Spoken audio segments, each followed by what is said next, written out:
Hello friends, कैसे हो आप लोग।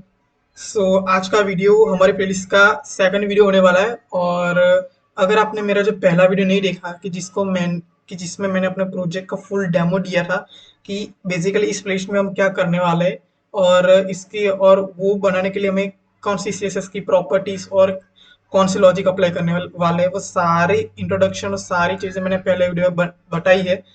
तो अगर आपने वो वीडियो नहीं देखा तो मेरी आपसे रिक्वेस्ट है कि प्लीज पहले वो वीडियो देखिए, क्योंकि आपको ये वीडियो तभी समझ में आएगा जब वो पहला वीडियो देखोगे, क्योंकि ये वीडियो उसके साथ कनेक्टेड है। ऑलराइट। सो आज के वीडियो में हम लोग जानने वाले हैं कि सीएसएस क्लिप पार्ट प्रॉपर्टी होती क्या है और इसके हेल्प से हम क्या क्या और चीज कर सकते हैं। ठीक है। मैंने ऑलरेडी फिक्जाम में एक फाइल बना रखी है आपके फॉर जस्ट इजी केस। ये मैंने पूरा बना रखा है। Let's understand this all of the things step by step. First of all मैं आप लोगों को स्वागत करता हूँ फिर से इस वीडियो में और इस चैनल में। So let's start CSS clip path property guys. So मैं जस्ट यहाँ पे हो रहे ऐसा कुछ डेकोरेशन कर लेता हूँ ताकि और अच्छा लगे। ठीक है। अब नेक्स्ट जंप करते हैं। नेक्स्ट आता है ओवरऑल इंफॉर्मेशन कि सीएसएस क्लिप पार्ट प्रॉपर्टी है क्या at the end. Basically CSS overall information ये है कि इसकी हेल्प से आपके जो इमेज है या फिर कोई भी नॉर्मल से ड्यू टैग भी आप कह लो, तो उसको आप किसी भी शेप में कन्वर्ट कर सकते हो, चाहे वो एलिप्स हो, इंसेट हो, पॉलीगन हो, सर्कल हो, स्टार हो एंड मैनी मोर एक्सेट्रा। किसी भी शेप में आप कन्वर्ट कर सकते हैं एज यू वांट। ठीक है। तो basically CSS click part property करती ये है कि आप ड्यू टैग इसको दे दो या फिर कोई इमेज भी दे दो, वो इमेज को भी किसी शेप में कन्वर्ट कर सकते हैं और बिना इमेज किसी ड्यू ब्लॉक एलिमेंट को भी किसी शेप में वो बना सकती है। तो ये सीएसएस क्लिक पार्ट प्रॉपर्टी है कि हेल्प से हम कर सकते हैं। नेक्स्ट हम डायग्राम देखते हैं कि इसमें कौन कौन सी प्रॉपर्टीज अप्लाइड है। ठीक है। हम यहाँ पे मैं इसको या basically CSS clip path property नहीं आई है। पहले सीएसएस क्लिप प्रॉपर्टी होती थी, लेकिन जब से सीएसएस 3 न्यू वर्जन आया है उसमें सीएसएस क्लिप पार्ट प्रॉपर्टी है। और वो उसके अंदर हम 4 प्रॉपर्टीज दे सकते हैं। पहला है मैं यहाँ पहला है सर्कल। आप इसमें सर्कल दे सकते हैं, सर्कल की आप सब सर्कल बना सकते हैं। दूसरा आता है इलिप्स, वो बाद में देखेंगे। इंसेट एंड पॉलीगॉन, ये 4 प्रॉप वैल्यूज आप क्लिक पार्ट प्रॉपर्टी को दे सकते हो। ठीक है। सबसे पहले हम देखते हैं सर्कल के बारे में कि सर्कल क्या है। All right. तो यहाँ पे आते नीचे और यहाँ पे अब हम देखते हैं सर्कल के बारे में। बेसिकली मैं सर्कल बेसिकली क्या करते हैं, मान लीजिए कि आपका ये इमेज है, ये आप देख रहे हो। या मान लीजिए कि ये आपका पूरा इमेज है और आपको इस इमेज को, ये जो सर्कल आपको दिख रहा है, ये सर्कल में आपको कन्वर्ट करना है। ये स्क्वायर रेक्टेंगल इमेज को आपको सर्कल इमेज में कन्वर्ट करना है। तो बेसिकली ये जो ब्लू लाइन है, ये जो सर्कल करने का जो ब्लू लाइन है, इसकी हेल्प से आपको पता चलता है कि हमें सर्कल का कितना रेडियस लेना है। मैं इसकी बात कर रहा हूँ। मान लीजिए कि ये है करीब 50 पिक्सल।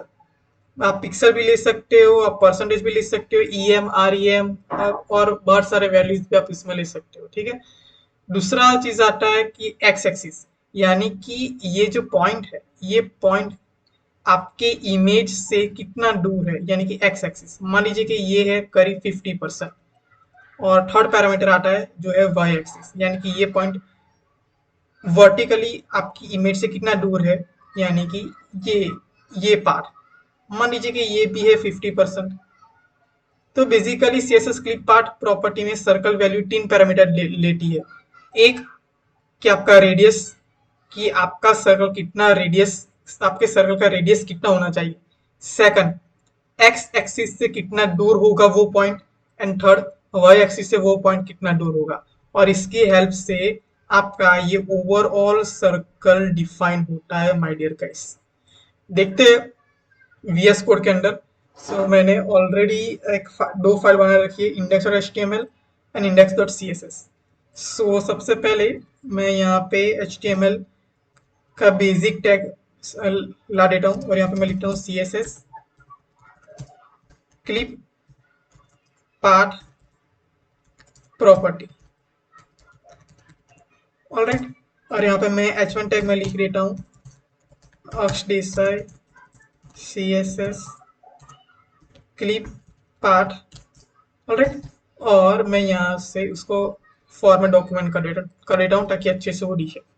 और मैं यहाँ पे उसका आउटपुट अगर मैं लेना चाहूँ, यानी कि आउटपुट कैसा आता है, सो या आउटपुट अच्छे से आ रहा है।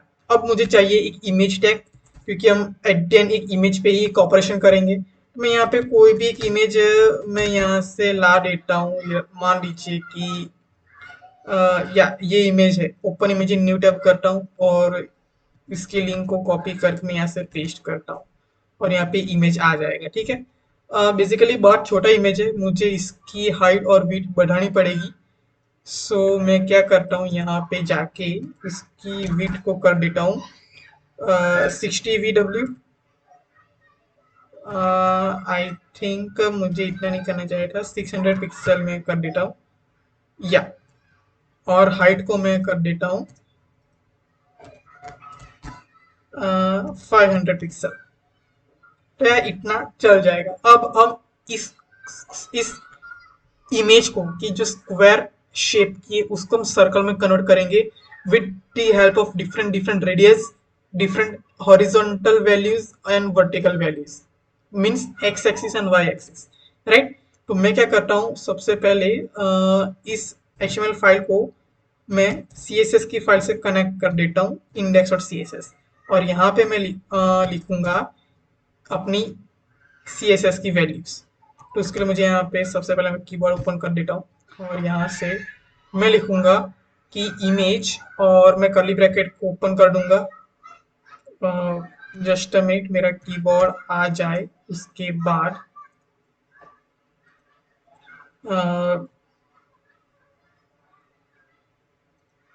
ओके, आई थिंक ये आ क्यों नहीं रहा।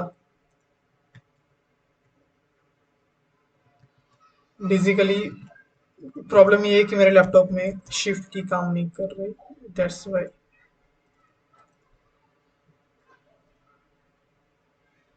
ओके, नो इश्यू, हम यहाँ से कर्ली ब्रैकेट को ले लेते हैं, इमेज टैग, और यहाँ पे हम इमेज शिफ्ट,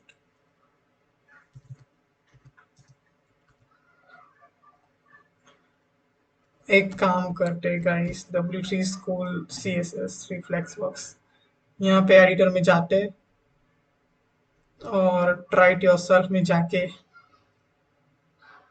और यहाँ से कर्ली ब्रैकेट को हम कॉपी कर लेते हैं। I think never mind. ठीक है, और यहाँ पे अब हम क्या करेंगे, और इमेज टैग के ऊपर मैं सबसे पहले लिखता हूँ क्लिप पाथ प्रॉपर्टी, और देखो, और मैं यहाँ पे इसमें करता हूँ सर्कल। फिर मुझे चाहिए कि मुझे सबसे पहला पैरामीटर देना है कि आप कितनी रेडियस का सर्कल बनाना चाहते हो। मैं यहाँ पर लिखता हूँ 50%। अब परसेंट के लिए मुझे फिर से शिफ्ट की जरूरत पड़ेगी, कि जो मेरे में अलाउ ही नहीं है कीबोर्ड में। ठीक है, तो मैं क्या करता हूँ, यहाँ से परसेंट की को कॉपी कर लेता हूँ।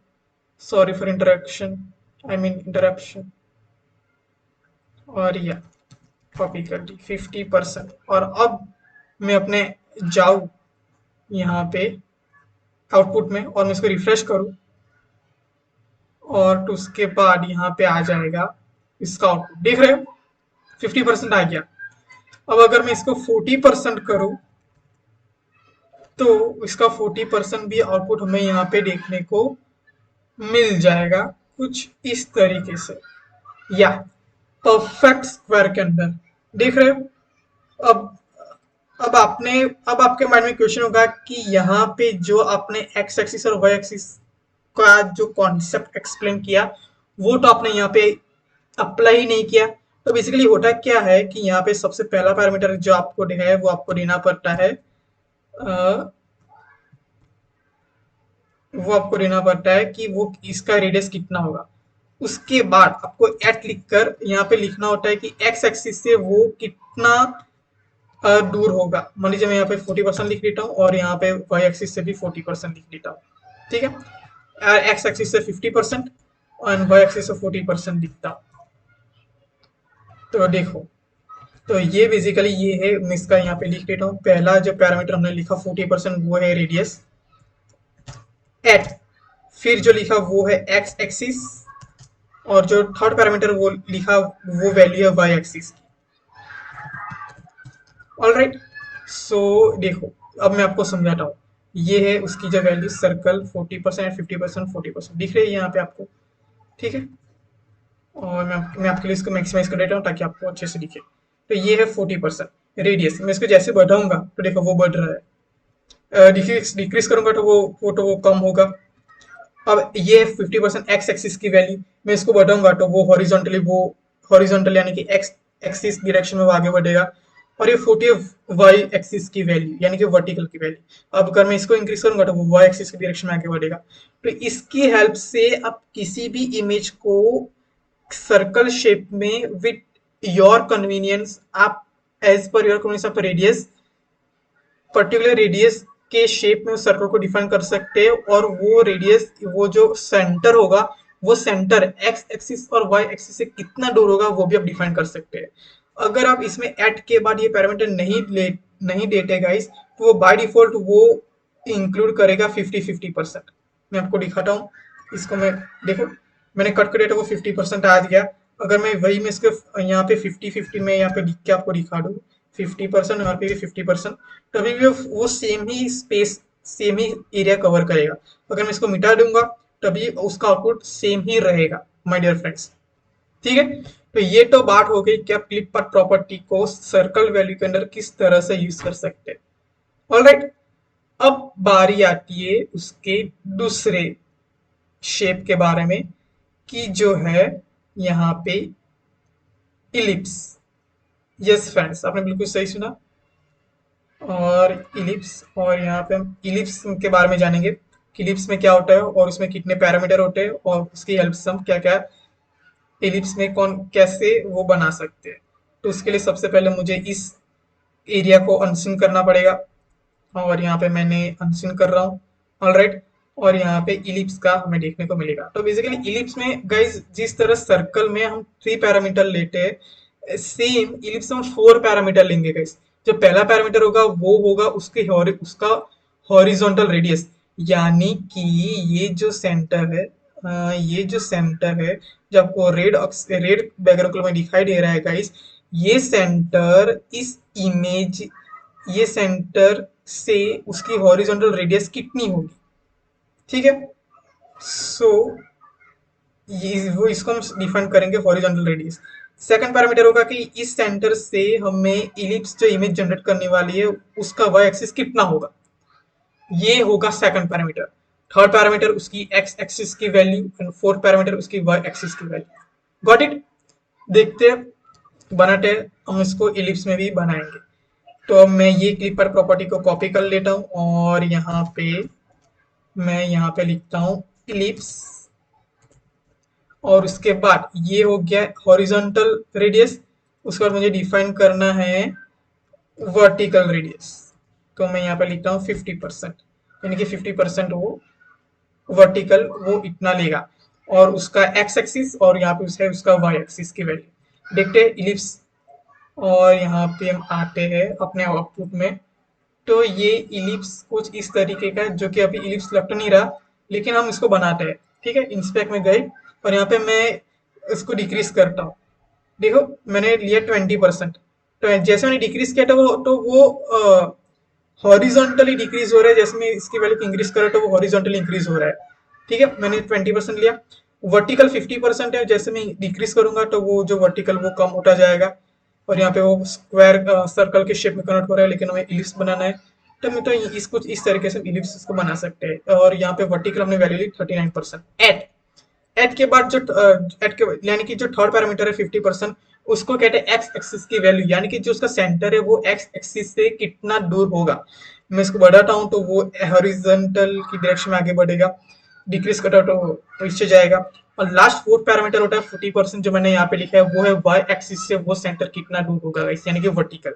मैं अगर इसको इंक्रीज करता हूँ तो वो वाई एक्सिस की डायरेक्शन में आगे बढ़ेगा, डिक्रीज करता हूँ तो उसी डायरेक्शन में वो कम होगा। ऑलराइट, तो ये गाइस हमने इस इमेज को इन इलिप्स शेप में कन्वर्ट कर दिया। तो ये होता है कि how we can convert this any image into ellipse as per our convenience in. तो ये जो होता है वो चार पैरामीटर लेते हैं। पहला होगा कि x, पहला होगा हॉरिजॉन्टल हॉरिजॉन्टल रेडियस, दूसरा होगा वर्टिकल रेडियस एट के बाद पहला जो यानी कि जो थर्ड पैरामीटर होगा वो होगा x एक्सिस की वैल्यू एंड लास्ट पैरामीटर होगा वो होगा y एक्सिस की वैल्यू। ठीक है, तो ये मैंने यहाँ पे लिख दिया। अब जो थर्ड पैरामीटर है यहाँ पे हम जाते हैं, थर्ड पैरामीटर है वो क्या है यहाँ पे, जो थर्ड पैरामीटर होगा वो है यहाँ पे इंसेट। अब देखते हैं कि इंसेट की हेल्प से हम गाइज रेक्टेंगल बना सकते हैं। मैं सबसे पहले इस सेक्शन को विजिबल करता हूँ। यस, सो इंसेट की हेल्प से आप किसी भी इमेज को रेक्टेंगल में कन्वर्ट कर सकते हैं। तो बेसिकली ये भी फोर पैरामीटर ही लेता है, जिस तरह इलिप्स फोर पैरामीटर लेता है उसी तरह रेक्टेंगल भी फोर पैरामीटर लेता है। पहला जो पैरामीटर है वो होगा उसका ये वैल्यू यानी कि 20 पिक्सल, मैं यहाँ पे 1 लिख देता हूँ। दूसरा पैरामीटर होगा ये यानी कि आपका रेक्टेंगल इससे राइट कॉर्नर से कितना दूर होगा, मैं यहाँ पे सेकंड लिख देता हूँ, ये सेकंड पैरामीटर होगा। तीसरा पैरामीटर ये होगा 50 पिक्सल यानी कि आपका image at the bottom corner से कितना दूर होगा, मैं यहाँ पे 3 लिख देता हूँ, तो ये होगा थर्ड कॉर्नर। एंड फोर्थ ये लेफ्ट कॉर्नर यानी कि 20 पिक्सल, तो मैं यहाँ पे फोर्थ लिख देता हूँ। ठीक है, तो ये क्लॉक वाइज डायरेक्शन में ये आगे बढ़ता है। और पहला आएगा टॉप कॉर्नर यानी कि ये, then right, then bottom, then left corner. और यही चेन आपको पकड़ के रखनी क्योंकि नेसेसरी है, इसमें 4 पैरामीटर हो गए और वो इसी डायरेक्शन में आएंगे। ठीक है, आइए देखते हैं प्रैक्टिकली कि हम इसको किस तरह कन्वर्ट कर सकते हैं। सो सबसे पहले मैं यहाँ पे इसको कॉपी करता हूँ और यहाँ पे पेस्ट कर देता हूँ और यहाँ पे मैं लिखता हूँ इनसेट इनसेट, और यहाँ पे एट लिखने की जरूरत नहीं है गाइस। तो ये फोर पैरामीटर आ गए, मैं यहाँ सारे पैरामीटर को मैं डिफरेंट डिफरेंट ले लेता हूँ। ठीक है, तो अब हम यहाँ पे जाएंगे तो ये ओके, मुझे मैंने इंसेट की स्पेलिंग यहाँ पे रॉन्ग लिखी है, INSET आएगी, तो ये रेक्टेंगल के शेप में कन्वर्ट हो जाएगा। ठीक है, कुछ इस तरीके से आया तो नहीं आउटपुट क्योंकि हमने शायद कोई गड़बड़ की होगी। मैं 60 से 10 ला देता हूँ या। तो एक्चुअली जो इमेज था वो हमारा था, मैं सबसे पहले क्या करता हूँ इसको मैं बॉर्डर पहले दे देता हूँ ताकि हमें उसका पूरा एरिया पता चले कि वो कहाँ तक फैल रहा है। ये image 2 pixel solid red, 2 pixel solid red. So okay, so यहाँ पे ये जो इमेज है वो हमें इसकी बॉर्डर दिखाई नहीं देगी और आई थिंक या यहाँ पे आ रही है। और एक काम करें 20 पिक्सल देते हैं। और यहाँ पे इसको रिफ्रेश करते हैं। अगर मैं बॉर्डर पे होवर करता हूँ तब उसकी बॉर्डर आएगी। देखो बॉर्डर टोटल ओरिजिनल इमेज का एरिया ये है, और अगर मैं यहाँ पे करता हूँ तो देखो इनसेट यानी कि पहला पैरामीटर यानी कि टॉप कॉर्नर से हमारी इमेज कितनी दूर होगी। अगर मैं इसको इंक्रीज करता हूँ तो ये वैल्यू ये जो है वो इंक्रीज होती जाएगी, और अगर मैं इसको डिक्रीज करता हूँ गाइस तो उतनी वो बढ़ेगी। ठीक है, क्यों? क्योंकि यहाँ पे हमने कहा है कि ये जो वैल्यू है वो x यानी कि टॉप कॉर्नर से कितनी दूर दूर होगी। अगर हम उसको यहाँ पे 20 पिक्सल है, अगर मैं इसको बढ़ाता हूँ ये जो एरिया जो है, सॉरी यहाँ पे जो 20 पिक्सल है, ओके सॉरी, तो यहाँ पे मैं अगर मैं 40 पिक्सल करूंगा तब इसका जो वैल्यू ये जो रेक्टेंगल होगा वो सिर्फ इतना हो जाएगा क्योंकि यहाँ पे मैंने 40 पिक्सल से उसको दूर रखा है। ठीक है, समझ गए? तो यहाँ से अगर इसी सेम अगर मैं 16 पिक्सल से अगर वैल्यू को इंक्रीज करता हूँ तो ये इफेक्ट इस तरह से आपको देखने को मिलेगा। फिर सेकंड पैरामीटर है राइट कॉर्नर से आपकी इमेज कितनी दूर होगी। अगर मैं उसको इंक्रीज करता हूँ तो इतना ही वो इंक्रीज होगा, और डिक्रीज करता हूँ तो वो इतना ही वो जो कॉर्नर एरिया है राइट साइड से वो डिक्रीज होगा। देन थर्ड पैरामीटर बॉटम का डिक्रीज करता हूँ तो हाँ देखो यहाँ पे आपको बॉर्डर दिख रही है, अगर मैं माइनस में लिख देता हूँ तो। अगर मैं उसको इंक्रीज करता हूँ तो आपको वो एरिया यहाँ पे बॉटम साइड पे इफेक्ट होकर आपको दिखेगा। एंड फोर्थ पैरामीटर है कि लेफ्ट साइड जैसे इंक्रीज करते हैं तो वो उस इतना परसेंट वो लेफ्ट कॉर्नर से मूव ऑन वो करेगा। ठीक है, तो ये बात हो गई इन सेट की पैरामीटर की, कि जिसके हेल्प से आप only and only rectangle he define कर सकते हैं गाइस। और इनका जो फोर पैरामीटर है वो, उसका जो पहला पैरामीटर वो टॉप कॉर्नर, सेकंड पैरामीटर है वो राइट कॉर्नर, थर्ड पैरामीटर है वो है bottom corner, and fourth parameter है वो है लेफ्ट की वैल्यू। ठीक है, and last but not least ये जो प्रॉपर्टी है लास्ट, वो है polygon property. Guys polygon property की हेल्प से आप कोई भी शेप जनरेट कर सकते हो। सबसे पहले मैं यहाँ से आपको उसको ये विजिबल करके मैं आपको दिखाता हूँ। कोई भी शेप यानी कि स्टार हो और मेनी मोर ट्राइंगल, कोई भी शेप आप जनरेट कर सकते हो। तो इसके लिए मैंने यहाँ पे एग्जांपल लिया हुआ है। देखो ये एक इमेज है और ये एक टोटल इमेज है। इस इमेज को हमने ट्राइंगल में कन्वर्ट करना है। तो सबसे पहले ये जो ट्राइंगल के टोटल 3 पॉइंट्स होते हैं, तो हमें पॉलीगॉन में 3 पैरामीटर देने हैं। अब गाइस ये पॉलीगॉन प्रॉपर्टी ऐसी है कि जिसमें आप जितने चाहो इतने पैरामीटर दे सकते हो। इसमें ऐसा कोई फिक्स नहीं है कि सर्कल है तो 3 पैरामीटर ही देने हैं, या फिर इलिप्स है तो 4 पैरामीटर ही देने हैं, या फिर इंसाइड है तो 4 पैरामीटर ही देने हैं। नहीं, पॉलीगॉन में ऐसा कुछ भी डिफाइन नहीं है। आप जितने पैरामीटर दोगे उतने शेप आप जनरेट कर सकते हो क्लिप पार्ट प्रॉपर्टी की हेल्प से। तो यहाँ पे मैंने ट्राइंगल मुझे बनाना है। Let's take an example. So triangle के बेसिकली कितने पॉइंट्स की हेल्प से ट्राइंगल डिफाइन होता है? 3 पॉइंट्स।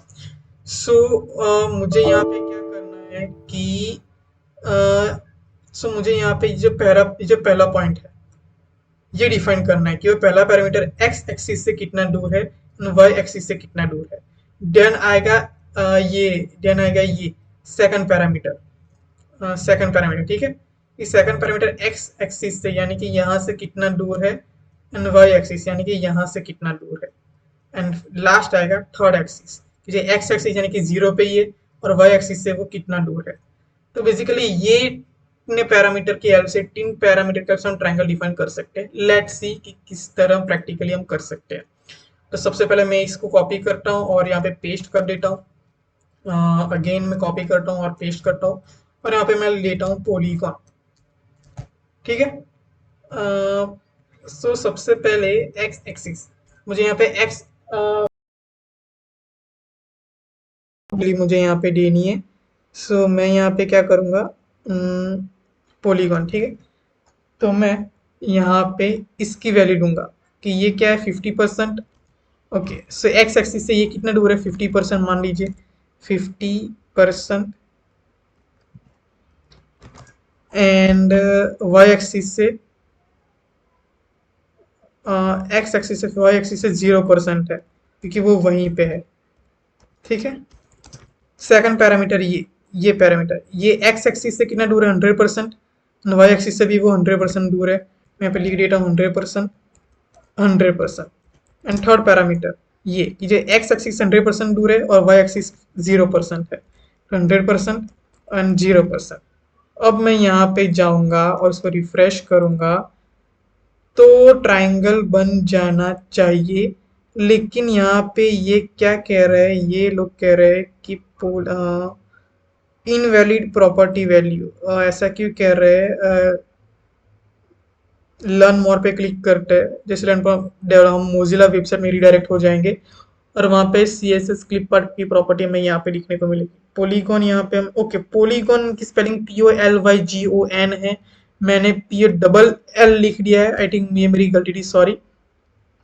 तो देखो गाइस हम सबसे मैं बॉर्डर को मैं हटा दे रहा हूँ। तो देखो गाइस हम बनाने गए थे कुछ और ट्राइंगल और बन गया किस और ही ट्राइंगल। ऐसा क्यों हुआ? ये जो शेप है यहाँ पे, ये शेप यहाँ पे नहीं आना चाहिए था। तो बेसिकली समझते हैं कि एक्चुअली हुआ क्या। ये था पहला पैरामीटर 50% 0%, यानी कि एक्स एक्सिस से 50% दूर होगा एंड वाई एक्सिस से 0%। ये है सेकंड पैरामीटर कि जो यहाँ पे बॉटम कॉर्नर पे आ रहा है, और ये third parameter X axis 100, Y axis 0%। Setting हमें यहाँ पे एक्स एक्सिस 0 ही रखना था एंड वाई एक्सिस को 100 करना था। सब यस, ये हो गया फ्रेंड्स। क्यों? क्योंकि यहाँ पे ये जो वैल्यू है, ये थर्ड पैरामीटर, उसका जो एक्स एक्सिस है वो तो यही है, लेकिन वाई एक्सिस यहाँ से 100% है। सो या ये हमने ये इस तरह से ट्राइंगल इफेक्ट हमने बना दी। सो इसी के हेल्प से आप स्टार इफेक्ट बना सकते हो, आप स्क्वायर इफेक्ट बना सकते हो, आप मल्टीपल पॉलीगॉन जनरेट कर सकते हो, जस्ट लाइक हेक्टागन, ऑक्टागन, और बहुत सारी शेप आप पॉलीगॉन की हेल्प से जनरेट कर सकते हो। आप इसमें जितने भी पैरामीटर दोगे वो इतना ही आपको नए नए शेप बना के देगा। जैसे मान लीजिए मैं यहाँ पे कुछ ऑल इंडिकेटर हूँ 50% एंड 60%, तो वो कुछ इस तरीके का शेप आपको बना के देगा कि इसको देखो कुछ इस तरीके से 4 पॉइंट आ गए। हमने यहाँ पे 4 पैरामीटर लिए, ये फर्स्ट पैरामीटर, ये सेकंड पैरामीटर, ये third parameter and last fourth parameter 50% 60%। तो ये जो शेप बना वो उसके भी टोटल 4 पॉइंट है।